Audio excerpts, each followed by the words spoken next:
129।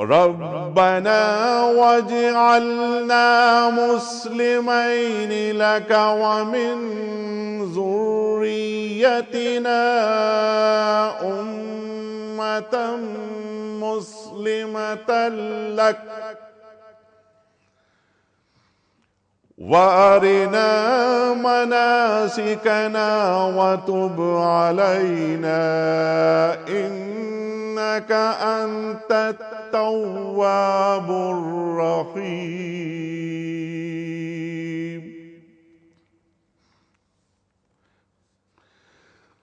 ربنا وابعث فيهم رسولا منهم يتلو عليهم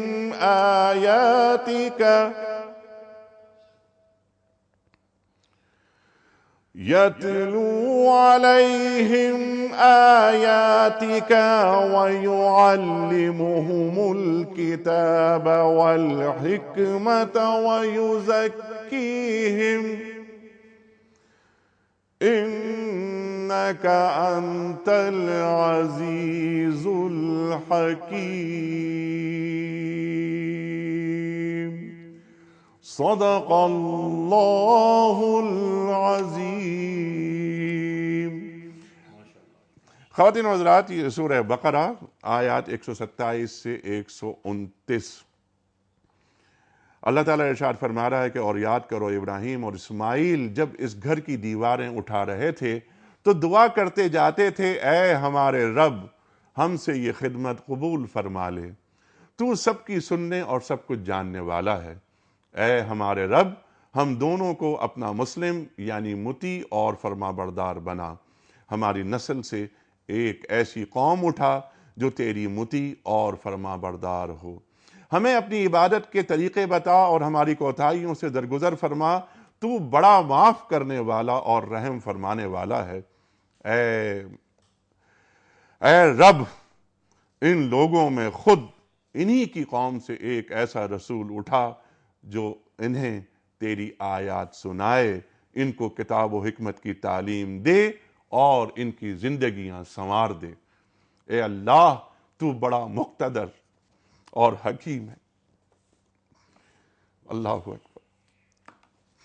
خواتین و حضرات، میں نے یہ آیات آغاز میں عرض کیا تھا کہ میں نے کیوں یہ آیات منتخب کی ہیں آج۔ آپ کو یاد ہے 2 روز قبل پروگرام کرتے ہوئے ہم نے کہا تھا شجاع الدین شیخ صاحب تشریف فرما تھے کہ وہ حج بیت اللہ کے لیے تشریف لے گئے ہیں۔ اس وقت فجر کی نماز ہو رہی ہے بیت اللہ شریف میں، جیسے ہی نماز مکمل ہوگی انشاءاللہ تعالی شجاع الدین شیخ صاحب ہمارے ساتھ ہوں گے ٹیلی فون پر، اور ہم ان سے بات کریں گے وہاں کے حالات اور وہاں کے مناظر، وہاں کا ماحول، اور خاص طور پہ وہاں جو کنسٹرکشن ہو رہی ہے اس کی وجہ سے کچھ باتیں، کچھ رکاوٹیں تو نہیں ہیں، اور حجاج اکرام کے لیے کیا نصیحتیں ہیں اور کیا مشورے ہیں ان کے جو اب لوگ جا رہے ہیں تاکہ ان کو فائدہ پہنچے اس سے۔ خواتین و حضرات، آج کا سوال میں رکھ دیتا ہوں آپ کے سامنے اور کل کے سوال کا درست جواب۔ سوال یہ پوچھا تھا ہم نے کہ قوم سمود کی طرف اللہ تعالیٰ نے کن کو رسول بنا کر بھیجا؟ درست جواب حضرت صالح علیہ السلام۔ آج کا سوال نوٹ فرما لیجئے، سبت والے دن کی بے حرمتی کرنے والوں کو اللہ نے کیا سزا دی؟ سبت والے دن کی بے حرمتی کرنے والوں کو اللہ تعالیٰ نے کیا سزا دی؟ 3 آپشنز، بندر بنا دیا، گدھا بنا دیا یا گھوڑا بنا دیا۔ صحیح جواب روانہ فرمانے کے لیے ہمارے فون نمبرز ہیں جو اسکرین پر موجود ہیں، میں آپ کے سامنے ریپیٹ کر رہا ہوں۔ وہ نمبر یہ ہیں 009221303000980 اور 981۔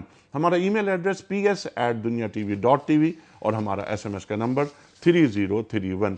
یہ ٹیلی فون نمبر جن پر آپ درست آپشن روانہ فرما رہے ہیں، انہی نمبرز پر آپ مولانا اسد تھانوی صاحب سے یا مولانا حسن ظفر نقوی صاحب سے کوئی بھی سوال 7:30 بجے کے بعد کر سکتے ہیں۔ پروگرام کا آغاز مولانا اسد تھانوی صاحب سے۔ تھانوی صاحب، اقامت صلاۃ سے کیا مراد ہے؟ کیا صرف وقت پہ نماز پڑھ لینا، وضو کر کے نماز پڑھ لینا، یا کسی سسٹم کو قائم کرنا؟ بسم اللہ الرحمن الرحیم۔ سورہ بقر کی ابتدائی آیات میں جو یہ گفتگو چل رہی ہے، اس میں اللہ تعالیٰ نے شروع کی جو 4 آیات ہیں، جی، ان میں ایمان والوں کی صفات بیان فرمائیں، جی اس کے بعد جو 2 آیات ہیں اس میں اہل کفر کی صفات بیان فرمائیں، اور اس کے بعد جو 13 آیات ہیں اس میں منافقین کے بارے میں تفصیل کے ساتھ تذکرہ ہے۔ آج جو آپ گفتگو کر رہے ہیں قرآن پاک کی آیت کے حصے پر کہ یقیمون الصلاۃ ومما رزقناہم ینفقون، اللہ تعالیٰ فرماتے ہیں کہ مؤمنین وہ ہیں، ایمان لانے والے وہ ہیں، مسلمان وہ ہیں، اللہ کو ایک ماننے والے وہ ہیں، جناب رسول اللہ صلی اللہ علیہ وسلم کو آخری نبی ماننے والے وہ لوگ ہیں، الذین یؤمنون بالغیب ویقیمون الصلاۃ ومما رزقناہم ینفقون۔ الذین یؤمنون بالغیب پہ چونکہ گفتگو ہو چکی ہے، فرمایا اقامت صلاۃ، یقیمون الصلاۃ۔ آپ جانتے ہیں کہ جب کوئی مسلمان ہوتا ہے تو سب سے پہلا کام جو ہے وہ نماز کی ادائیگی، یعنی ادھر اس نے کلمہ طیبہ لا الہ الا اللہ محمد رسول اللہ پڑھا اور چند گھنٹوں یا منٹوں یا تھوڑے وقت کے بعد اللہ اکبر کی صدائیں بلند ہونا شروع ہو جائیں گی اور اس کو فرض نماز ادا کرنی ہوگی۔ علماء نے لکھا کہ ایک تو ہے نماز کا ادا کرنا، یعنی نماز کا وقت ہوا، میں نے وضو کیا اور نماز ادا کر لی۔ اور وضو کے بارے میں بھی یہ ہے کہ جناب رسول اللہ صلی اللہ علیہ وسلم نے فرمایا، صحیح مسلم کی اور دیگر احادیث کی کتابوں میں تفصیل سے یہ بات موجود ہے، فرمایا توضا واحسن الوضوء، یعنی وضو کیا اور اچھی طرح وضو کیا۔ اچھی طرح وضو کرنے کا مطلب یہ ہے کہ جو اعضاء دھونے ہیں ان کو مکمل دھویا جائے، اچھی طرح دھویا جائے، کوئی حصہ اس کا باقی نہ رہ جائے، اور پھر نماز ادا کی جائے۔ اقامت صلاۃ کا مطلب یہ ہے کہ جو نماز کی ادائیگی کے ما لہ اور ما علیہ ہیں ان پہ توجہ دی جائے۔ اگر آپ غور کریں کہ کائنات کی جب تخلیق ہوئی تو سب سے پہلے اللہ جل جلالہ نے جو عمارت تعمیر کرائی وہ مسجد ہے، یعنی بیت اللہ۔ ان اول بیت وضع للناس للذی ببکہ، یہ ہے اقامت صلاۃ، کہ سب سے پہلے اللہ جل جلالہ نے نماز کے ادائیگی اور جس کی طرف منہ کر کے نماز ادا کی جائے گی اس عمارت کو تعمیر کرایا۔ وجہ تخلیق کائنات جناب محمد مصطفیٰ احمد مجتبیٰ سرکار دو عالم صلی اللہ علیہ وسلم جب مکے سے ہجرت کر کے مدینہ تشریف لائے، اور مدینہ منورہ میں اسلامی ریاست کی بنیاد کس چیز سے رکھی گئی؟ مسجد نبوی سے، کہ سب سے پہلے وہاں مسجد بنائی گئی، نماز کی ادائیگی کی عمارت تعمیر کی گئی۔ تو علماء نے لکھا کہ مسلمانوں کے لیے یہ ضروری ہے کہ جب وہ کوئی نئی بستی بنائے تو سب سے پہلے اللہ کا گھر بنائے۔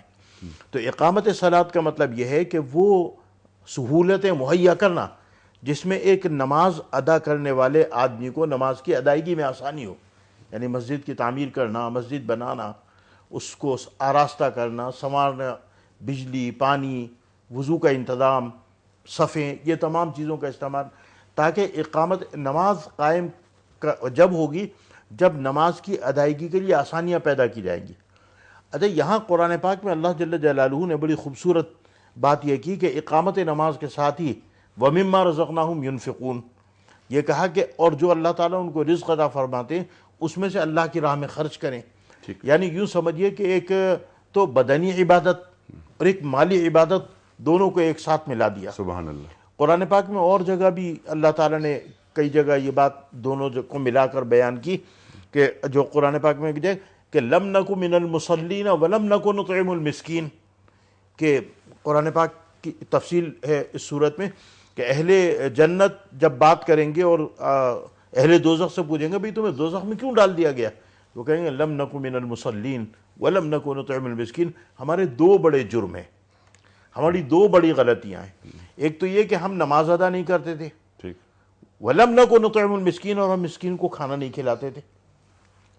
تو معلوم ہوا کہ عبادت جو اشرف العبادت ہے نماز، اس کے ساتھ اللہ جل جلالہ نے مسکین کو، یتیم کو اور غریب کو کھانا کھانے کو ملا دیا۔ یعنی زکوٰۃ دینے کے علاوہ انفاق کی بھی اہمیت ہے کہ زکوٰۃ دے کر نچنت نہیں ہو گئے بلکہ اگلا کام بھی ہے۔ اسی طرح ایک اور صورت میں اللہ تعالیٰ نے فرمایا وَلَا يَحُضُّ عَلَىٰ طَعَامِ الْمِسْكِينِ فَوَيْلٌ لِّلْمُصَلِّينَ، کہ وہاں کے آدمی لوگوں کو، مسکین کو کھانا کھلانے پہ نہیں ابھارتا، فویل للمصلین، اور الذین هم عن صلاتهم ساہون، اور جو نماز کے اندر اپنی کوتاہی کرتے ہیں ان کے لیے بربادی ہے۔ تو یہاں بھی اللہ جل جلالہ نے انفاق فی سبیل اللہ اور نماز کی ادائیگی کو ایک ساتھ بیان کیا۔ سبحان اللہ سبحان اللہ۔ اور وہ نماز کے تعلق سے کوتاہی کے مرتکب ہوتے ہیں۔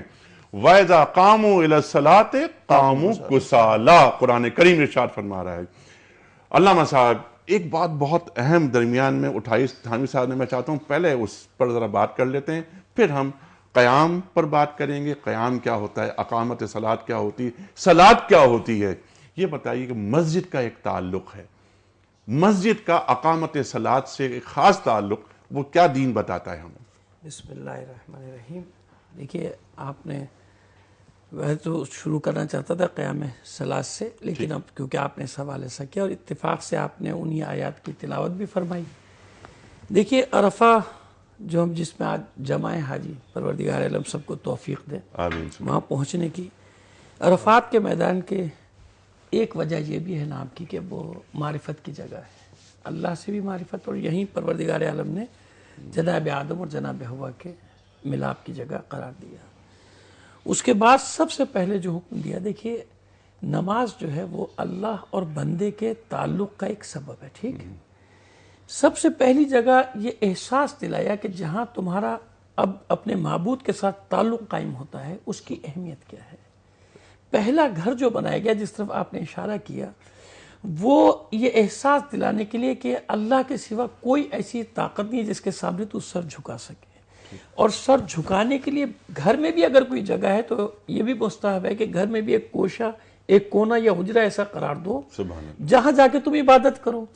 یعنی عبد اور معبود کا جو تعلق ہے وہ اس جگہ، اس کی اہمیت کو اجاگر کرنے کے لیے اس جگہ کی اہمیت کو بتایا گیا کہ سجدہ کرنے کی جو جگہ ہے وہ کتنی پاک ہونی چاہیے۔ لہذا پہلا جو گھر ہے وہ رہائش کے لیے نہیں ہے، پہلے جھوپڑی تعمیر نہ کرو، پہلے اس جگہ کا خیال کرو۔ اس لیے گھر بناتے وقت یہ خیال کیا جاتا ہے کہ اس میں عبادت کی جگہ کون سی رکھی جائے، جو مومن ہے، جو مومنین ہے، جو مسلمان، اس جگہ کو قرار دو، اس کو پاک و طاہر قرار دیا گیا۔ اسی لیے آپ دیکھیے اسی مناسبت سے، حالانکہ بیت اللہ تو صرف ایک ہے نا دنیا میں، کائنات میں کہ خانہ کعبہ، لیکن مجھے بتائیے کہ ہر مسجد کو کس کا گھر کہا جاتا ہے؟ یعنی تشبیہ پیدا کی جاتی ہے کہ جتنے اس کے احترام میں، اس کی طہارت کے احترام میں اس مسجد کا بھی وہی احترام ہے، اس کی طہارت کا بھی خیال کرو، اس میں بھی کوئی نجاست نہیں آنی چاہیے۔ جہاں بھی ہم گھر بناتے ہیں اس کو بیت اللہ قرار دیتے ہیں۔ آبادی بنے بعد میں، پہلے اللہ کا گھر بنا دو تاکہ تمہارا اپنے معبود کے ساتھ تعلق جو ہے، علاقہ جو ہے وہ مضبوطی کے ساتھ قائم رہے۔ یہ مسجد کی اہمیت ہے قرآن مجید میں۔ اس لیے جو مسجد تعمیر کرتے ہیں ان کے فضائل وہ سب اپنی جگہ۔ ایک بات جو ہم بڑی اہم اس وقت کرنا چاہتے ہیں قیام نماز کے ساتھ، انفاق پہ بعد میں نہ بتائیں گے، ہم چاہتے ہیں تسلی سے بات کریں، چاہے تھوڑی سی بات ہو لیکن تسلی سے ہو۔ دیکھیے قیام صلاۃ کا مفہوم کیا ہے؟ جو قرآن مجید میں 300 سے زیادہ آیات ہیں نماز کے سلسلے میں، کیا اس کا مفہوم ہے؟ نماز کے لیے کہا جاتا ہے کہ صرف ہم یہ سمجھتے ہیں کہ ہمارا ذاتی فعل ہے، نہیں، ہمارا ذاتی فعل ایک حساب سے ظاہر ہے، پھر باطن در باطن ہے نا آیات کا، آپ جانتے ہیں، اسی لیے آج تک تفسیریں لکھی جا رہی ہیں۔ یا ایھا الذین آمنوا استعینوا بالصبر والصلاۃ، جب مصیبت تم پر پڑے تو مدد طلب کرو، کس چیز کے ذریعے سے؟ نماز اور صبر کے ذریعے سے۔ بس معلوم ہوا کہ مصیبت انفرادی ہو یا اجتماعی، یہ عبد اور معبود کا جو رشتہ ہے یہ اس کو حوصلہ دیتا ہے۔ ہم کل میں مسلمان ہوتے ہیں، پہلے انکار کر کے تمام خداؤں کا لا الہ الا اللہ، مسلمان ہو گئے۔ نماز میں داخل ہوتے ہیں تکبیرۃ الاحرام کے ساتھ اللہ اکبر، یہ وہ قیام ہے جس کو میں وہ عہد حاضر سے ملانا چاہتا ہوں، یہ وہ قیام ہے سبحان اللہ سبحان اللہ، اللہ اکبر، اللہ سب سے بڑا ہے۔ بس جب تم نے اللہ اکبر کہا تو اب کسی طاقت کے سامنے تمہیں جھکنا نہیں ہے، اللہ کے سوا کسی کے سامنے۔ یہ وہ قیام ہے کہ نماز قائم کرو، نماز پڑھنا اور ہے، نماز قائم کرنا اور ہے۔ اب آئیے میں دوسری آیت کی طرف آپ کو لے کے جاتا ہوں۔ ان الصلاۃ تنہی عن الفحشاء والمنکر، اجتماعی بات ہے، بس مؤثر اور مؤثر کی بات ہے۔ جو نماز تمہیں فحش اور منکرات سے نہیں بچا رہی وہ نماز قائم نہیں ہوئی، تم نے پڑھی ہے۔ نماز کا قیام وہی جو قرآن بتا رہا ہے، ان الصلاۃ تنہی عن الفحشاء والمنکر، نماز وہی ہے جو تمہیں فحش اور منکرات سے روکتی، باقی تم نے پڑھی ہے، قائم نہیں کی ہے۔ نماز کا قیام کیا ہے؟ سورہ انبیاء میں ارشاد ہوا وَجَعَلْنَاهُمْ أَئِمَّةً يَهْدُونَ بِأَمْرِنَا وَأَوْحَيْنَا إِلَيْهِمْ فِعْلَ الْخَيْرَاتِ وَإِقَامَ الصَّلَاةِ وَإِيتَاءَ الزَّكَاةِ۔ جنہیں ہم نے لوگوں کا پیشوا قرار دیا ہے، جنہیں ہم نے امام قرار دیا، تمام انبیاء کا پہلے ذکر ہوا، تمام انبیاء کی بات ہو رہی ہے یہاں. سبحان اللہ. یہ لوگوں کی ہدایت کرتے ہیں، ہماری طرف، اپنی طرف نہیں بلاتے، ہماری طرف بلاتے ہیں، اللہ کی طرف بلاتے ہیں. وَأَوْحَيْنَا إِلَيْهِمْ فِعْلَ الْخَيْرَاتِ، اور پھر اس کے بعد وَإِقَامَ الصَّلَاةِ، نماز قائم کرتے ہیں. ان کا نماز کا قیام کیا ہے؟ جہاں ذاتی عبادت آپ کر رہے ہو کوئی آپ سے نہیں جھگڑے گا، نہ ہندو لڑے گا، نہ یہودی لڑے گا، نہ نصرانی لڑے گا، نہ ملحد لڑے گا، کوئی نہیں لڑے گا. جہاں آپ عبادت کرتے رہیے، سب جگہ عبادت خانے. جہاں بھی نماز کے قیام کی بات آئے گی وہاں مشرکین، کفار، یہود و نصارہ سب آپ کے مقابلے پر آ جائیں گے، کیونکہ وہ جانتے ہیں کہ قیام اور ہے، پڑھنا اور ہے. لہٰذا یہ ہمیں فرق ہمیشہ یاد رکھنا چاہیے. اقام صلاۃ، قیام سے نا، اس کا مطلب قیام ہے. یہ جب ہم قیام، وہ نماز قائم کرنا اور ہے، نماز پڑھنا اور ہے. جب تک عبادت اپنا اثر ظاہر نہ کرے، وہ آپ پڑھ رہے ہیں، روزہ رکھ رہے ہیں، اثر ظاہر نہیں ہو رہا ہے. معذرت کے ساتھ ایک مختصر سی بات انیق بھائی عرض کرنا چاہتا ہوں، موقع دے دیا آپ نے مجھے. کیوں اثر ظاہر نہیں ہو رہا؟ جب آپ عبادتوں کو مذاق بنا دیں گے، جب آپ عبادتوں کو میلہ اور تماشا بنا دیں گے، وہ اثر کہاں سے ظاہر کرے گا؟ نہ نماز ظاہر کرے گی وہ اثر، نہ وہ روزہ اثر ظاہر کرے گی. جب آپ جن لوگوں کی فیلڈ سے تعلق نہیں ہے ان کو لاگے بٹھا کے اسلام کی تشریح کرائیں گے، ان سے اسلامی احکام بیان کرائیں گے، تو نماز قائم نہیں ہوتی، پڑھی جا رہی ہے. نماز قائم جبھی ہوگی جب وہ روح کے ساتھ اس کو قائم کیا جائے گا. رہ گئی رسم ازاں، روح بلالی نہ رہی، اسپرٹ نکل جاتی ہے. یہ بہت اہم بات میں چاہتا ہوں. اب جو گفتگو اسی بات پر ہو جو پوائنٹ آپ نے اٹھایا، اللہ اکبر، نماز سے مراد اب شروع ہوتی ہے بات، بلکہ اس سے پہلے اقامت ہو رہی ہے. پھر وہ اقامت کی بات، اللہ اکبر اللہ اکبر اللہ اکبر اللہ اکبر، اشہد ان لا الہ الا اللہ. یہاں پر اللہ کی بڑائی بیان کرنے کے بعد، کبریائی بیان کرنے کے بعد شہادت دی جا رہی ہے. میں گواہی دیتا ہوں کہ اللہ سب سے بڑا ہے. شہادت غائب میں نہیں ہوتی، حاضر میں ہوتی ہے ہمیشہ. تو کیا ہمیں نماز کی روح سمجھ میں آئی ہے؟ جو یہ نقوی صاحب نے جو بات اٹھائی، سب سے بڑی بات یہ، کیا ہمیں اللہ سمجھ میں آیا ہے؟ کیا ہمیں اللہ کی کبریائی سمجھ میں آئی ہے؟ ما قدر اللہ حق قدرہ، کیا ہمیں اللہ کی معرفت کی طرف ہم جا سکتے ہیں؟ اقبال فرماتے ہیں نا کہ زبان پہ نقطہ توحید آ تو سکتا ہے، تیرے دماغ میں بت خانہ ہو تو کیا کہیے. ہم بتوں کو اندر رکھتے ہوئے اللہ اکبر کہتے ہیں، اور کئی بت نئے نئے انداز سے ہمارے سامنے جگہ بنا لیتے ہیں. ارشاد. اب یہ نقوی صاحب نے بڑی خوبصورت بات فرمائی، وَجَعَلْنَاهُمْ أَئِمَّةً يَهْدُونَ بِأَمْرِنَا وَأَوْحَيْنَا إِلَيْهِمْ فِعْلَ الْخَيْرَاتِ وَإِقَامَ الصَّلَاةِ. قرآن پاک کی اس آیت میں بھی اللہ تعالیٰ نے فعل الخیرات اور اقام الصلاۃ کو ایک ساتھ بیان کیا. سبحان اللہ. یعنی بدنی عبادت اور مالی عبادت کو ایک ساتھ بیان کیا ہے. قرآن پاک کی ایک اور آیت ہے جو نماز کے لحاظ سے بڑی اہم ہے، اور وہ لوگ جو نماز کی پابندی نہیں کرتے یا احساس کمتری کے خول میں بند ہونے کی وجہ سے نمازوں کی ادائیگی کی طرف نہیں بڑھتے. میں احساس کمتری کے خول کا لفظ اس لیے استعمال کر رہا ہوں کہ اگر آپ گزشتہ 50-55 سال کے زمانے کے اوپر نظر ڈالیں تو آپ کو نظر آئے گا کہ جتنی نمازیں آج پڑھی جاتی ہیں 40 سال پہلے نہیں پاکستان میں پڑھی جاتی تھی، اور نماز کا کلچر اتنا نہیں تھا جتنا آج ہے. کیونکہ انگریز کی غلامی سے کلچر، یہ دیکھیے کلچر کا لفظ استعمال کیا آپ نے، میں یہ مشاہدہ بیان کر رہا ہوں نا. یہ ہو گیا، آپ وجہ فرما رہے ہیں. اچھا، اس کی وجہ کیا ہے کہ انگریز کی آزادی سے ہمیں اس وقت 10-15 برس ہوئے تھے، ابھی الحمدللہ 65 برس گزر گئے. اس پہ آپ اجازت دیں میں آپ کو ایک واقعہ سناؤں. میں نے اپنی رہائش ایک محلے سے دوسرے محلے میں تبدیل کری. جس محلے میں میں پہلے رہتا تھا وہاں نماز فجر میں 1.5 صف سے زیادہ نہیں ہوتی تھی، اور نماز عشاء یا مغرب یا باقی میں 4 صفوں سے زیادہ نہیں ہوتی تھی. جب نئے محلے میں آیا تو میں یہ سمجھا کہ اس پرانے محلے کے مقابلے میں یہاں تو نمازی بڑے کم ہوں گے. تو میں پہلے دن نماز فجر پڑھنے کے لیے مسجد میں گیا جو میرے گھر سے خاصی دور تھی، اور جب میں نماز فجر پڑھنے گیا تو وہاں میں نے دیکھا کہ وہاں تو فجر میں 4-5 صفیں ہیں، یعنی کہاں 1.5 صف ہوتی تھی. اس کے بعد میں نماز مغرب اور نماز عشاء وغیرہ میں اس مسجد میں اور مسجدوں میں گیا، میں نے دیکھا ہال بھی بھرا ہوا ہے، برآمدہ بھی بھرا ہوا ہے، یعنی نمازیوں کی ایک کثیر تعداد ہے. تو مجھے اس بات پہ حیرت ہوئی. جب مجھے اس بات پہ حیرت ہوئی تو اس محلے میں جہاں میں نیا آ کر رہا ہوں، یہاں ایک میرے بھتیجے جو مجھ سے عمر میں بڑے ہیں، وہ گزشتہ کئی برس سے یہاں رہتے ہیں، تو ان کے ہاں میں ملنے گیا. میں نے جا کر ان کو یہ بات بتائی کہ جس محلے میں رہتا تھا وہاں برس ہا برس رہے تو 1.5 صف سے اوپر کبھی نماز فجر ماں سوائے رمضان کے لوگ ہوئے نہیں، اور باقی نمازوں میں کبھی 4 صف سے زیادہ نہیں ہوئی. ماں سوائے رمضان کے.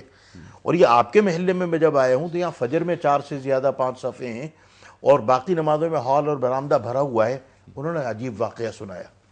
انہوں نے کہا کہ تم تو ابھی آئے ہو, میں اس میں کوئی تقریباً آج سے 20-25 سال پہلے اس محلے میں آیا اور کہتے میں پہلے نماز نہیں پڑھتا تھا. سرکاری افسر تھے, کہنے مجھے نماز کی عادت نہیں تھی, اچانک اللہ تعالیٰ نے مجھے نمازی بنایا.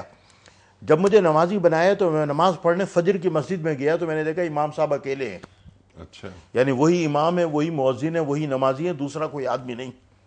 کہنے میں جا کر کھڑا ہو گیا, میں نے ان کے پیچھے نماز فجر پڑھی اور نماز فجر پڑھ کے میں سوچنے لگا کہ یا اللہ میں تو آج نمازی بنا ہوں, کل تک تو میں نمازی نہیں تھا. تو آج مسجد میں میرے آنے کے بعد 2 آدمی ہو گئے کہ ایک امام اور ایک مقتدی. تو جب میں کل تک مسجد نہیں آتا تھا تو امام صاحب بیچارے اکیلے ہی نماز پڑھتے ہوں گے. اور انہوں نے کہا کہ اب اس مسجد میں نماز فجر میں 11 صفیں ہوتی ہیں. سبحان اللہ. اور اس 11 صف کے امام آپ کے اس پروگرام میں بھی آتے ہیں. ٹھیک. تو میں نے یہ بات عرض آپ کی خدمت میں اس لیے کی کہ کہاں فجر میں ایک نمازی, ٹھیک, کہاں فجر میں 11 صفیں. ٹھیک. یہ میں نے کلچر کی بات. ٹھیک. تو یہ کلچر نماز کا الحمدللہ پیدا ہوا ہے احساس کمتری کے خول سے باہر نکلنے کی وجہ سے. اچھا, اب میں آپ کو اس آیت کی طرف توجہ دلانا چاہتا ہوں کہ اور میں آپ یقین کیجئے میں بہت گناہ گار آدمی ہوں, میں بڑا غلاظتوں میں ڈوبا ہوا آدمی ہوں, لیکن میں اور قرآن پاک کا اللہ تعالیٰ نے مجھے حافظ بنایا ہے. لیکن میں نے ایک مرتبہ ایک مسجد میں یہ آیت قرآن پاک کی لکھی ہوئی دیکھی, آپ یقین کیجئے میں لرز گیا.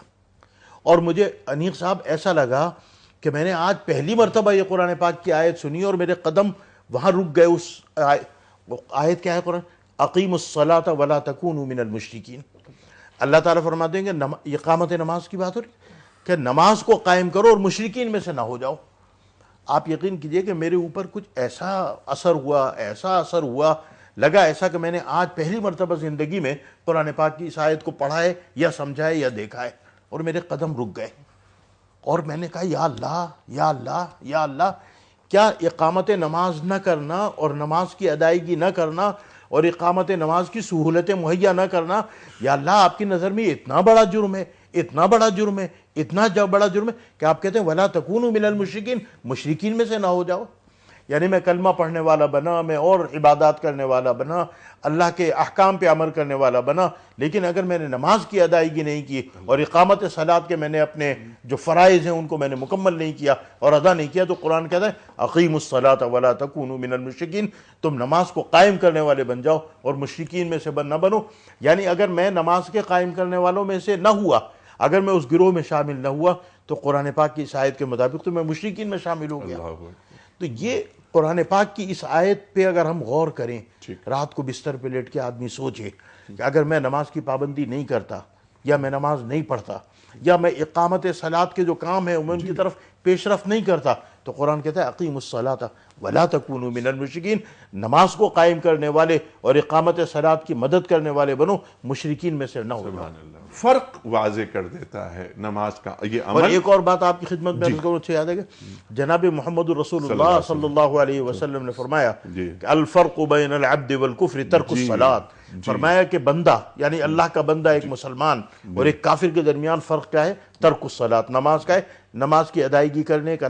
اور آپ اجازت دیں تو ایک بات اور عرض کروں کہ اگر آپ نماز فجر, ظہر, عصر, مغرب, عشاء 5 نمازوں کو دیکھیں کہ اگر 5 نماز آدمی ادا کر رہا ہے, فرض و سنتیں اور وتری ادا کر رہا ہے, 3 منٹ 5 منٹ 7 منٹ 10 منٹ 24 گھنٹے میں, اس سے زیادہ نہیں ہے.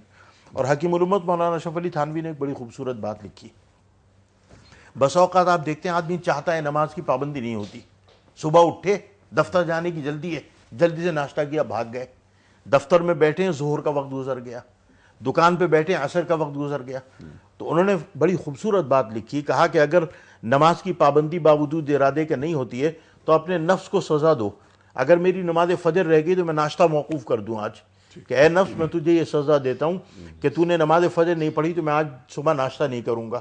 اور اگر میری نماز ظہر رہ گئی تو میں دوپہر کا کھانا چھوڑ دوں, اور اگر عصر کی نماز رہ گئی تو میں شام کی چائے اور بسکٹ جو آپ کھاتے ہیں وہ چھوڑ دیے جائے, اور اگر نماز مغرب عشاء رہ گئی تو میں رات کا, فرمایا 2 دفعہ سزا دو گے تو نفس دب جائے گا اور نماز کی پابندی شروع ہو جائے گی. سبحان اللہ. تو یہ نماز کی پابندی کا ایک ایسا طریقہ ہے کہ اس پر اگر عمل کیا جائے تو انشاءاللہ اللہ تعالیٰ نماز کا پابند آدمی کو بنا دے گا. میرے ذہن میں یہ بات آئی, میں نے اس لیے بیان کی بہت تاکہ اہم بات, لوگوں بہت کی اس میں اہم تفہیم بات, ہو اور اس سکے. سے بڑا فائدہ پہنچے گا آپ کی اس تمام گفتگو سے, کہ یہ ہے کہ ایک نماز کی عدم ادائیگی مشرکین میں ہمیں شامل کر سکتی ہے, اور ہمیں مشرکوں میں شامل نہیں ہونا ہے. کچھ کالرز ہیں بہت دیر سے انتظار کر رہے ہیں, ان کو لے لیتے ہیں. اس کے بعد میں چاہتا ہوں کہ اللہ اکبر پہ بات کریں, اور نقوی صاحب آپ اس پہ بات کریں گے. جی السلام علیکم. ہیلو السلام علیکم. وعلیکم السلام. اعجاز بول رہا ہوں. جی اعجاز صاحب فرمائیے سر. میرا چھوٹا سا سوال ہے اقامت الصلاح کے بارے میں. فرمائیے. کہ یہ علماء کرام جو بیٹھے ہوئے ہیں ان سے میرا سوال ہے کہ نماز میں یکسوئی کا حصول کیسے ممکن ہے؟ نماز میں یکسوئی کا حصول جی بالکل کیسے ممکن ہے, بہت اچھا سوال ہے. اور اب جی ساتھ جب یکسوئی حاصل ہو جائے تو ایک لرزہ بھی طاری ہو جاتا ہے, جی مطلب خشیت. جی ہیں آپ. قد افلح المؤمنون الذین هم فی صلاتهم خاشعون. الذین هم فی صلاتهم خاشعون. جی اس پر بھی ہم بات کریں گے. اگلی کال لے لیتے ہیں. السلام علیکم. وعلیکم السلام. جناب بات کر رہا ہوں گائیڈ سے. جناب فرمائیے سر. اچھا, گزارش یہ تھی ابھی نماز قائم کرنے کی جو بات علماء کرام کر رہے ہیں, جی جی بہت اچھا سب چل رہا ہے ایشو. جی اس میں گزارش یہ تھی کہ کیا ہم یہ سوچتے ہیں, وضو کا ذکر آیا, جی ہم اتنا سوچ لیں کہ اعضاء جو ہم دھوتے ہیں جی نہ وضو کے لیے, جی تو کیا ان اعضاء کے متعلق ہم نے کبھی سوچا کہ کسی گناہ میں تو شامل نہیں ہے وہ؟ بہت اچھی یا بات. شامل تو نہیں. واہ واہ واہ. نماز کے لیے جب ہم کھڑے ہوتے ہیں جی تو اللہ اکبر سب سے پہلے کہتے ہیں, قیام میں کھڑے ہو کر تلاوت کرتے ہیں, پھر رکوع کرتے ہیں, پھر سجدہ کرتے ہیں. جی تو کیا جو ہم تلاوت کے اندر سود کی آیت پڑھتے ہیں تو کیا ہم سود کا کام تو نہیں کر رہے بھائی؟ واہ واہ واہ واہ واہ واہ, کیا اچھی بات, کیا اچھی بات. کیا دیکھیے کتنا ایک جذبوں کے ساتھ یہ کالز آتی ہیں. تھانوی صاحب میں چاہتا ہوں کہ ذرا تھوڑی سی گفتگو اس پر ہو جائے. نماز میں یکسوئی کیسے حاصل ہوتی ہے, جو پہلا سوال. دوسری بات یہ جو سوال آپ نے سنا, میں ریپیٹ نہیں کر رہا. ارشاد. پہلے جو ہمارے بھائی نے سوال کیا اس کا جواب یہ کہ دیکھیے ایک انسانی فطرت ہے کہ جس چیز میں اس کی دلچسپی ہوتی ہے وہ کھو جاتا ہے. ٹھیک. مثلا جو کتاب مجھے پسند ہے, اب وہ کتاب میں پڑھ رہا ہوں, میرا ذہن ہر طرف سے اس طرف آ گیا ہے نا. اگر میرے مطلب کی نہیں ہے تو طرح خیال ہے میں بند کر کے رکھ دوں گا کتاب کو. اسی طرح مثلا بچے اگر کوئی پروگرام دیکھ رہے ہیں ٹی وی پہ, کوئی ڈرامہ دیکھ رہے ہیں, کوئی فیملی پروگرام, وہ اس میں کھو جاتے ہیں. ٹھیک ہے. یکسوئی حاصل کرنے کا آسان ترین نسخہ یہ ہے کہ میں جو پڑھ رہا ہوں, جو نماز شروع کر رہا ہوں, ایک تو اس کا مجھے مفہوم اپنی زبان میں خود میرے ذہن میں ہو, اور یہ مشق سے جتنا میں نماز کی پابندی کرتا چلا جاؤں گا اس میں کھوتا چلا جاؤں گا. ٹھیک ہے. نقوی صاحب, تھانوی صاحب کا نام بار بار میری زبان پہ آ رہا ہے. میرا خیال ہے کہ تھانوی صاحب سے میری محبت بڑھتی جا رہی ہے. میں آپ سے تھوڑی سی اجازت یہ چاہوں گا کہ مولانا شجاع الدین شیخ صاحب اس وقت بیت اللہ شریف سے خواتین و حضرات براہ راست ہمارے ساتھ ہیں. اللہ اکبر, اللہ اکبر. شیخ صاحب السلام علیکم. ہیلو شیخ صاحب السلام علیکم. ہیلو. السلام علیکم ورحمۃ اللہ. وعلیکم السلام ورحمۃ اللہ. شیخ صاحب آپ کو بہت بہت مبارک. مبارک عمرہ آپ نے ادا یقیناً کر لیا ہوگا. مولانا اسد تھانوی صاحب تشریف فرما ہے اور مولانا حسن ظفر نقوی صاحب تشریف فرما ہے. یہ بتائیے کہ کیسے, آپ اپنے بارے میں بتائیے, کیسے ہیں, اس وقت کہاں ہیں؟ جی اللہ رب العالمین فضل و کرم ہے. نماز فجر بھی ہم نے ادا کی ہے الحمدللہ, اور اس وقت حرم میں ہی موجود ہیں اللہ رب العالمین کے فضل و کرم سے. اور میں دعا کرتا ہوں کہ اللہ تمام حجاج کی محنتیں قبول فرمائے اور ہم سب کو ان کی دعاؤں میں اللہ تعالیٰ شامل فرما دے. اور دوسری بات رفیق صاحب میں یہ ذکر کروں گا کہ محض اللہ کا فضل و کرم ہے کہ ہمارے اس پروگرام سے جس سطح پر لوگوں کو استفادے کا موقع مل رہا ہے, یقیناً یہاں پہنچ کر اس میں مزید اطمینان کا اضافہ ہوا. اور جتنا لوگ دعا کر رہے ہیں اللہ تعالیٰ آپ کے حق میں اور ہمارے اس پروگرام کے حق میں, ہماری پوری ٹیم کے حق میں ان ساری دعاؤں کو قبول فرمائے. بڑے رفقت آمیز مناظر ہم نے دیکھے ہیں, جس طرح پاکستان سے, ہندوستان سے, بنگلہ دیش سے, مڈ ایسٹ سے جس طرح لوگ ماشاءاللہ پہچانتے ہیں اور پھر دعا دیتے ہیں ہمارے اس پروگرام کے حوالے سے ہماری ٹیم کو. اللہ تعالیٰ اپنی بارگاہ میں ساری محنت قبول فرمائے.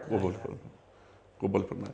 اچھا شیخ صاحب یہ فرمائیے آپ کہ میں چاہتا ہوں کہ آپ کے وہاں موجودگی سے ایک فائدہ ہمارے ان حجاج کرام کو بھی ہو جو اب جانے والے ہیں, کیونکہ حج میں تو تقریباً 1 مہینہ باقی ہے، وہاں جو تعمیری کام چل رہا ہے، جاری ہے ایک عرصے سے، اس کے تعلق سے کچھ مشورے آپ کیا دیں گے ہمارے حجاج کو؟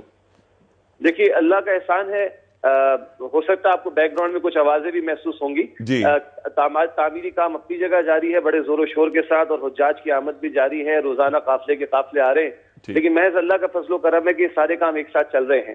جہاں تک مشورے کی بات ہے، ہم مشورہ یہ دیتے ہیں کہ روٹین سے ہٹ کر جو اعمال ہیں، ایک تو مراد ہے کہ نمازیں جو فرض وہ تو ادا کرنی ہیں، لیکن جو طواف کے لیے، سعی کے لیے حضرات اور خواتین آئیں گے انشاءاللہ تعالی، اگر وہ نمازوں کے اوقات کے علاوہ، مثال کے طور پر صبح میں نماز فجر کے 2 گھنٹے بعد، رات میں عشاء کی نماز کے 2 گھنٹے کے بعد اگر وہ حرم میں آئیں تو انشاءاللہ تعالی بڑی سہولت کے ساتھ معاملہ ہوگا، اور دوسروں کو بھی ہماری ذات سے ہم یہ کہیں گے کہ ایک ایثار کی وجہ سے دوسروں کو بھی موقع میسر آ سکے گا ان کے اوقات انشاءاللہ۔ سبحان اللہ، سبحان اللہ۔ عمرہ آپ نے یقیناً ادا کر لیا؟ جی الحمدللہ، پہلے دن 11 تاریخ کو تشریف آئے تھے ہم یہاں پر، اللہ کے فضل و کرم سے تشریف میں نے اس لیے کہا کہ اللہ نے اپنا مہمان بنا کر بلایا، ورنہ ہم تو کہیں گے حاضر ہوئے تھے، اللہ تعالیٰ نے توفیق عطا فرما دی، اور الحمدللہ جتنے ہمارے ساتھی ملتے ہیں، بخدا میں یہ کہہ رہا ہوں کہ بڑی فکر مندی ہے پاکستان کے حوالے سے۔ میں اگلا سوال میں یہی آپ سے جاننا چاہ رہا تھا، بس صرف جاننا کیا چاہ رہا تھا، درخواست بھی کیا وہ آپ جانتے ہی ہیں، اور آپ نے جو بات فرمائی کہ جتنے مسلمانان عالم ہیں وہ پاکستان کی طرف ایک امید بھری نگاہ ڈالتے ہیں، بالکل دعاؤں میں پاکستان کو، بالکل حرم کی جی ارشاد۔ حرم میں کر رہا تھا، حرم کی توسیع کا کام ہو تو یہاں ہمیں پاکستانی دکھائی دیتے ہیں، اور معاملات میں پاکستانی دکھائی دیتے ہیں، عسکری حوالے سے، دیگر حوالوں سے بھی ہم باتوں سے واقف ہیں، تو بہرحال اللہ سے دعا ہے کہ ایک یہ حرم ہے جو اللہ کا گھر ہے، اور ایک پاکستان ہے جو اللہ کے نام پر ہمیں اللہ نے عطا فرمایا تھا، اللہ تعالیٰ اس کو بھی امت کے لیے مرکز بنا دے جیسا کہ امت اس سے توقع کرتی ہے۔ تو بخدا لوگوں نے بڑے درد سے بار بار ذکر کیا اور بار بار دعاؤں کے لیے کہا ہے، اللہ تعالیٰ اپنے فضل و کرم سے ہمارے حال پر رحم فرمائے، عافیت عطا فرمائے، اور ہمارے ملک خدا داد کو اللہ تعالیٰ اسلام کا مضبوط قلعہ بنائے، اور امت جو نگاہ رکھتی ہے اس ملک پر اسلام کے حوالے سے اور اسلام کے قلعے کے حوالے سے، اللہ تعالیٰ ہمیں اس کا مصداق بننے کی توفیق عطا فرمائے۔ آمین ثم آمین۔ شیخ صاحب انشاءاللہ تعالیٰ وقتاً فوقتاً ہم آپ سے بات کرتے رہیں گے، اور انشاءاللہ تعالیٰ جب آپ تشریف لے جائیں گے مدینہ منورہ، وہاں بھی ہم آپ سے بات کریں گے، اور روضہ رسول کریم صلی اللہ علیہ وسلم پر جب آپ حاضری دیں گے، سلام پیش کرنے آپ جائیں گے، تو انشاءاللہ اس دن بھی ہم آپ کو لیں گے، اور انشاءاللہ تعالیٰ وقت آگے بڑھ رہا ہے، میں یہ چاہوں گا کہ ایک وقت ایسا آ جائے انشاءاللہ 5-6 دن میں، 7 دن میں ایسا وقت آ جائے گا کہ جب ہم آپ کو لائن پہ لیں گے، اور وہاں اذان فجر، انشاءاللہ علماء کرام کو بھی میرا سلام، تمام ویورز کو ہمارا سلام، ہم بھی انشاءاللہ آپ کو اپنی دعا میں یاد رکھیں گے، آپ ساتھی بھی اپنی دعا میں یاد رکھیں گے۔ بہت شکریہ شیخ صاحب، بہت شکریہ، بہت شکریہ۔ نقوی صاحب پہلے اس پر بات کر لیں، کیا کیفیت؟ اور میں اصل میں کھو گیا، کہتے ہیں اس جمال یار میں کھو گیا، کیونکہ سال گزشتہ اللہ نے مجھے توفیق دی تھی۔ اس وقت جب یہ گفتگو کر رہے تھے کہ ابھی نماز فجر ختم ہوئی ہے، تو میرے سامنے وہ تمام مناظر گھوم گئے، اور اس وقت بھی میں یہی سوچ رہا ہوں کہ ظاہر ہے کہ ہزاروں پہنچ چکے ہیں، لاکھوں بھی پہنچیں گے وہاں پہ، اور سب کا نعرہ ایک ہی ہوگا کہ پروردگار تیرا کوئی شریک نہیں، لبیک اللہم لبیک، لبیک لا شریک لبیک۔ ابھی جو ہمارے برادر عزیز مفتی شیخ شجاع الدین صاحب نے جو اپنا کرب بیان کیا، بخدا قسم کھانے کی عادت نہیں، نہ کھانا چاہیے اتنی، لیکن میں آپ سے عرض کر رہا ہوں اس موقع بخدا، ہر درد مند دل رکھنے والا مسلمان اور پاکستانی وہاں جا کے دھاڑے مار مار کے روتے ہوئے میں نے دیکھا، اس ملک کے لیے، اس سرزمین کے لیے، اس شہر کے لیے۔ مگر وہی گزارش میں کروں گا جیسے میرے بھائی نے سوال بھی کیا تھا، کہ وقتی طور پہ ہم میں ایک ابال اور جوش تو آتا ہے، ہم یہاں سے سب اکٹھا جاتے ہیں، پروازوں میں بیٹھ کے پوری دنیا سے اکٹھا ہوتے ہیں، اور حرم خدا میں جب ہم پہنچتے ہیں، میں نے مکے میں وہ بھائی چارے کے مناظر دیکھے کہ میں سمجھتا تھا کہ بس اب ہمارے مسائل کا حل ہو گیا، لیکن ہوتا ہی کہ جب ہم واپس پلٹتے ہیں پھر ہمارے وہی مسائل شروع ہو جاتے ہیں۔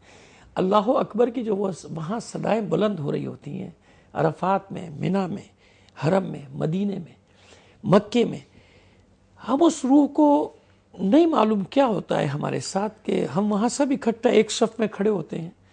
اقبال نے تو اپنی جگہ کہا ایک ہی صف میں کھڑے ہو گئے محمود و ایاز، لیکن آپ تھانوی صاحب ہم سب اس کا مشاہدہ تو بارہا کر چکے نا وہاں، کہ وہاں کوئی کسی پر نہ تانا زنی کر رہا ہوتا ہے نہ کسی کو ٹوک رہا، سب ایک ساتھ. پھر کیا ہوتا ہے کچھ سمجھ میں نہیں آتا کہ جب ہم اپنے شہروں میں اپنے ملکوں میں واپس پلٹ کے آتے ہیں، شاید نہیں معلوم ہمارے اعمال اتنے خراب ہو گئے یا برے ہو گئے، ہم جو اللہ اکبر کی صدا بلند کرتے. لیکن میں چاہتا ہوں پہلے وہ بھائی کا دوسرا سوال کیا تھا، وہ بیچارہ انتظار کر رہا ہوگا میرا بھائی. بس ان کا سوال وہ یہی تھا کہ جب ہم نماز کی جو آیات پڑھتے ہیں، وہی جو اس پروگرام کا ہمارا ایک محرک بھی ہے، وہی روح سود کے خلاف آیات ہم پڑھ رہے ہیں. دیکھیے وہ میں نے پہلے عرض کیا کہ ان الصلاۃ تنہی عن الفحشاء والمنکر، کیوں نہیں اثر ظاہر ہو رہا؟ کیونکہ اس کو روح کے ساتھ ادا نہیں کر رہے نماز کو. حج کو معذرت کے ساتھ میں عرض کرتا ہوں کہ امام زین العابدین علیہ السلام، امام حسین علیہ السلام کے فرزند اور مولا عارفان کے پوتے، ان کے بارے میں یعنی تسلسل کے ساتھ یہ واقعات لکھے ہیں، یعنی متفق علیہ کہ جب آپ وضو کرتے تھے تو آپ کا بدن لرزتا تھا.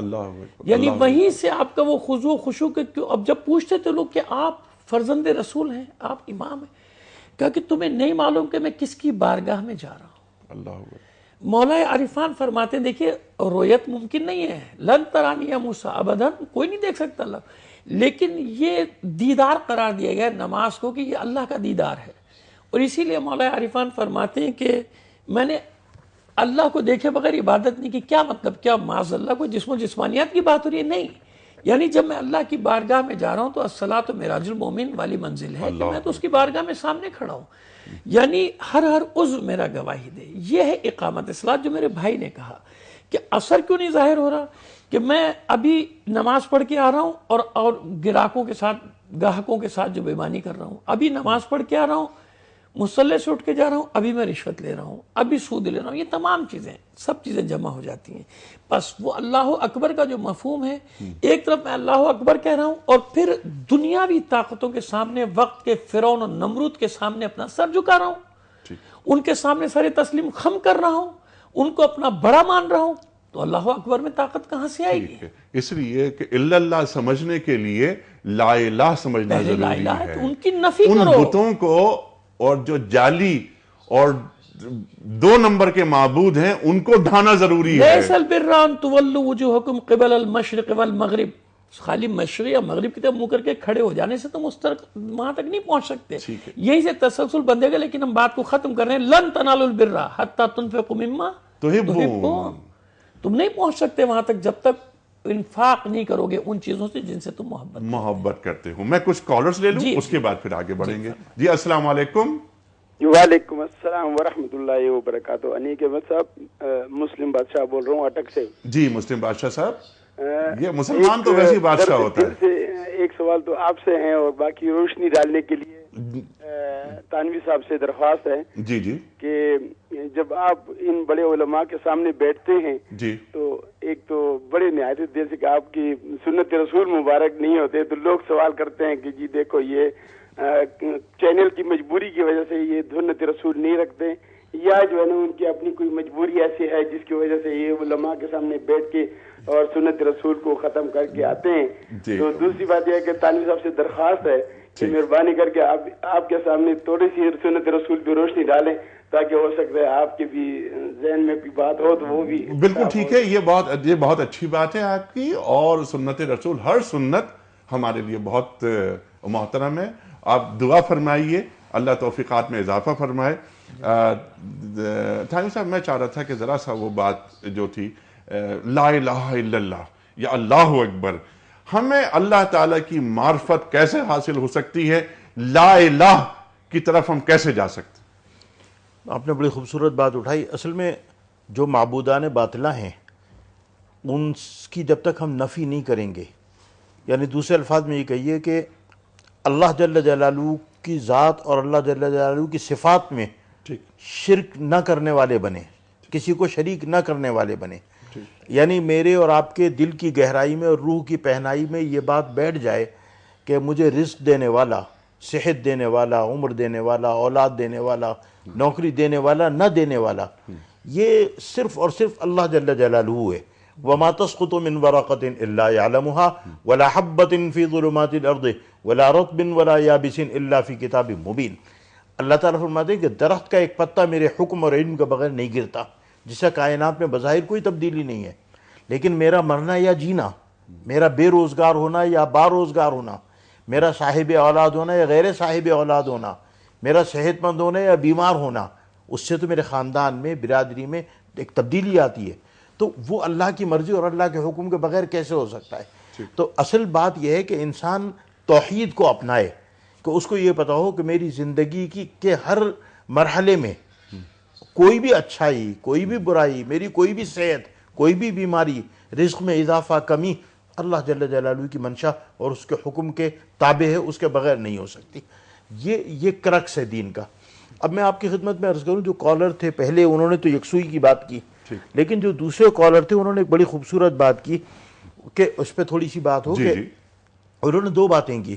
ایک تو یہ کہ جو آیات قرآن پاک کی ہم نماز میں تلاوت کرتے ہیں، مثلا سود کی آیات کہ الذین یأکلون الربا لا یقومون الا کما یقوم الذی یتخبطہ الشیطان من المس ذلک بانہم قالوا انما البیع مثل الربا، لمبی آیت ہے کہ قرآن پاک میں اللہ تعالیٰ کہتا ہے کہ جو لوگ سود کھاتے ہیں، سود شکم مادر میں لے جاتے ہیں، جب وہ قیامت کے دن میدان قبر سے اٹھیں گے تو لا یقومون الا کما یقوم الذی یتخبطہ الشیطان من المس، تو ایسے پاگل آدمی کی طرح اٹھیں گے جیسے پاگل آدمی اپنے بالوں کو نوچتا ہے اور اپنے جوتے سے اپنے پیر پہ مارتا ہے. ذالک بانہم قالوا انما البیع مثل الربا، اس کی وجہ یہ ہے کہ چونکہ وہ اپنی زندگی میں کہتے تھے کہ ارے جیسے تم کاروبار کر کے روپیہ کماتے ہو، ہم بھی تو سود اسی طرح کماتے ہیں. تو یہ انہوں نے بڑی خوبصورت بات کی کہ قرآن پاک کی جو آیات ہم نماز میں تلاوت کرتے ہیں، اگر ہم ان کے معانی اور مفاہیم کے اوپر توجہ دینے والے اور اس سے ہم یکسوئی حاصل کریں تو اللہ تعالیٰ ان سے ہمیں دور کر دے گا. دوسری بات انہوں نے بڑی خوبصورت کہی نماز کے وضو کے اعضاء کے دھونے کے بارے میں، کہ اللہ جل جلالہ نے وضو میں جو اعضاء دھونے کے لیے، تو یہ کوئی کم تر بات نہیں ہے. حدیث شریف میں آیا کہ جناب رسول اللہ صلی اللہ علیہ وسلم نے فرمایا کہ میں تمہیں وہاں اپنی نہر کے اوپر پانی پلاؤں گا، نہر کوثر کے اوپر. تو ایک صحابی نے سوال کیا کہ اے اللہ کے رسول، وہاں اربوں مخلوق ہوگی، ہم سے پہلے کی بھی ہمارے بعد کی بھی، آپ ہمیں کیسے پہچانیں گے؟ شکلیں ہماری ایک جیسی. ہمارا معاف کیجئے گا، جب ہمارا کوئی حکومتی عہدیدار کھڑا ہوتا ہے، سوٹ پہنتا ہے، ٹائی لگاتا ہے، کلین شیوڈ ہے، انگریزی میں بولتا ہے، انگریزی میں سوچتا ہے، کھڑے ہو کے پیشاب کرتا ہے، انگریزی میں لکھتا ہے، تو اس میں اور امریکہ کے آدمی میں، برطانیہ کے آدمی میں کیا فرق لگتا ہے؟ اگر کسی حادثے میں دونوں مر جائیں تو شاید فرشتہ پہچان بھی نہ سکے کہ ان میں سے کون سا پاکستان کا ہے، کون سا برطانیہ یا امریکہ کا ہے. تو تو جناب رسول اللہ صلی اللہ علیہ وسلم نے فرمایا کہ میدان حشر میں تمہیں تمہارے وضو کے نشانوں سے پہچانوں گا.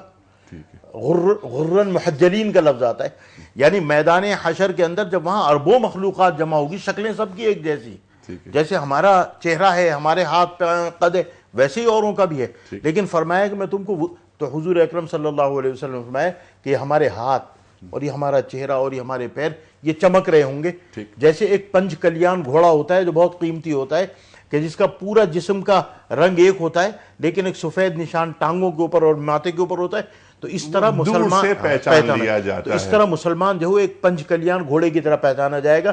تو یہ بات انہوں نے جو کالر نے کہی بہت اہم ہے کہ وضو میں جو آزاد ہوئے جاتے ہیں اس کا فائدہ یہ ہو، ایک تو اللہ تعالیٰ زندگی میں بھی نورانیت صاحب وضو کو عطا فرما دیتے ہیں چہرے کے اوپر، لیکن وہاں جب میدان حشر میں ہوگا تو فرمایا غرن محجلین، وہ ایک بالکل پنج کلیان گھوڑے کی طرح الگ پہچانا جائے گا وہاں کہ مسلمان ہے اور جناب محمد رسول اللہ صلی اللہ علیہ وسلم کا امتی ہے. ٹھیک ہے، سبحان اللہ سبحان اللہ. اور یہ بات جو کالر نے بات کی بہت اچھی کال، کہ جو ہم نماز میں پڑھ رہے ہیں آیات، ان کا معنی اور مفہوم ہمیں معلوم ہونا چاہیے. اس کے ساتھ ساتھ نماز کے علاوہ، نماز میں تو پڑھیں اور معلوم کریں، لیکن اگر روزانہ نقوی صاحب ہم صرف 3 آیات، کم از کم 3 آیات ترجمے کے ساتھ عادت بنا لیں، ہر گھر میں پڑھی جائے، ہر مسلمان عورت اور ہر مسلمان مرد پڑھے گھر میں ترجمے کے ساتھ، اور تفسیر دیکھ لیں تو اور اچھی بات ہے، تو قرآن اندر اترنا شروع ہو جاتا ہے. اور اس سے ایک اور فائدہ بھی ہوتا ہے نیک بھائی، اس کا ایک فائدہ یہ ہوتا ہے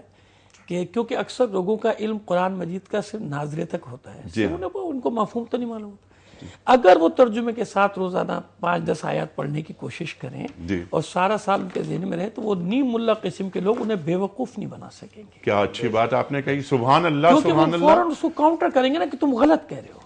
آپ دیکھیں نا کہ ہمارا میڈیا اتنا اچھا آج کل کام کر رہا ہے نا، آپ جیسے آپ کے پروگرام چل رہے ہیں ماشاءاللہ، ہم نے اسے میڈیا پر بھی دیکھا، بہت افسوس کے ساتھ، ہمارے اور بھی علماء یہ بھی اس بات کے شاہد ہیں کہ ایسے سے لوگ آ کے بیٹھتے ہیں کہ جن کو نہ آیات پڑھنے کی تمیز ہوتی ہے نہ تمیز، لیکن کیونکہ ان کے سامنے وہ لوگ ہیں جنہیں خود بھی نہیں پتا، اور خود معلوم اس وقت ہوگا۔ یہ نصیحت ہے یا گزارش ہے، التجا ایک طالب علم کی سمجھ لیں کہ اگر آپ خود پڑھیں گے تو وہ جو گلی گلی میں جو بیٹھے ہوئے اس طرح کے بھیس بنا کے اور پھر ان کو علماء بنا کے پیش کر دیا جاتا ہے، اور پھر برا بلا کہا جاتا ہے کہ علماء یہ، تو وہ بیوقوف بننے سے ہماری عوام بچ جائے گی کہ انہیں خود بھی علم ہوگا کہ بھئی یہ غلط کہہ رہا ہے، اس طرح کی بات نہیں ہونی چاہیے۔ نقوی صاحب یہاں ہم پروگرام کا ختم ہو رہا ہے، وَمِمَّا رَزَقْنَاهُمْ يُنْفِقُونَ پہ بات اب تک نہیں ہوئی، بلکہ اقامت دین پہ مزید ہم بات انشاءاللہ کل رکھوائیں گے۔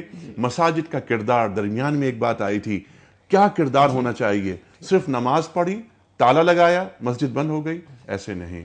آپ نے ذکر کیا تھا، آپ دونوں حضرات نے، کہ سرکار دو عالم صلی اللہ علیہ وآلہ وسلم مکی زندگی میں کوئی مسجد تعمیر نہیں، اس کی وجہ کمزور لمحات، لیکن جب مسلمان آزاد ہوتا ہے، آزاد ریاست میں آتا ہے تو مسجد تعمیر ہوتی ہے، اور قرآن کریم جب بھی بات کرتا ہے نماز کی ادائیگی کی تو وہ باجماعت نماز کی ادائیگی کی بات کرتا ہے۔ یہ بھی اس میں بھی ایک رمز ہے، اس پہ بھی انشاءاللہ ہم کل بات کروائیں گے علماء سے۔ ایک پرچی تھانوی صاحب نکال کر آپ نقوی صاحب کو دے دیجئے تو میں بڑا ممنون رہوں گا آپ کا، اور نقوی صاحب اعلان فرما دیجئے ان خوش نصیب کا جن کی خدمت میں ہم پیش کر رہے ہیں کتابوں کا تحفہ، کوئی اس کا صحیح جواب بتانے کے سلے میں۔ اور میں نقوی صاحب ایک سیکنڈ میں کوئی آج کا پھر ریپیٹ کر دوں۔ کل ہم نے سوال یہ رکھا تھا آپ کی خدمت میں کہ قوم سمود کی طرف اللہ تعالیٰ نے کن کو رسول بنا کر بھیجا؟ درست جواب حضرت صالح علیہ السلام۔ آج کا سوال، سبت والے دن کی بے حرمتی کرنے والوں کو اللہ تعالیٰ نے کیا سزا دی؟ 3 آپشنز، بندر بنا دیا، گدھا بنا دیا یا گھوڑا بنا دیا؟ درست جواب آپ ٹیلی فون نمبرز ہمارے نوٹ فرما لیں، اسکرین پہ بھی موجود ہیں، وہ نمبرز ہیں ہمارے 009221343000980 اور 981۔ آپ درست آپشن روانہ کر سکتے ہیں، ای میل کے ذریعے بھی، ہمارا ای میل ایڈریس ہے ps@dunyatv.tv، SMS کا نمبر 3031۔ کل کے خوش نصیب کون؟ جی بسم اللہ الرحمن الرحیم، یہ دنیا نے دنیا کے آخری کونے والے کو چنا ہے۔ یہ ہے زینت بہا خان، BAHA غالباً زینت بہا خان، زینت بہا خان، ہوائے USA، ہوائے USA سے آپ کو زینت صاحبہ کتابوں کا تحفہ دنیا ٹی وی کی جانب سے ہم پیش کر رہے ہیں آپ کی خدمت میں۔ پروگرام یہاں ختم ہو رہا ہے، لیکن ختم ہوتا ہے صاحب نہج البلاغہ حضرت علی مرتضیٰ کرم اللہ وجہہ کے قول پر۔ آج کی بات آپ فرماتے ہیں، خود پسندی ترقی اور حصول کمال کی راہ میں بڑی رکاوٹ ہے۔ خود پسندی ترقی اور حصول کمال کی راہ میں بڑی رکاوٹ ہے۔ کل انشاءاللہ ہمارے ساتھ ہوں گے لاہور سے ڈاکٹر سرفراز ایوان صاحب، اور کراچی میں ہوں گے مفتی محمد زبیر صاحب۔ انشاءاللہ اسی بات کو لے کر آگے چلیں گے جہاں بات رک رہی ہے۔ انیق احمد کو اجازت، خدا حافظ۔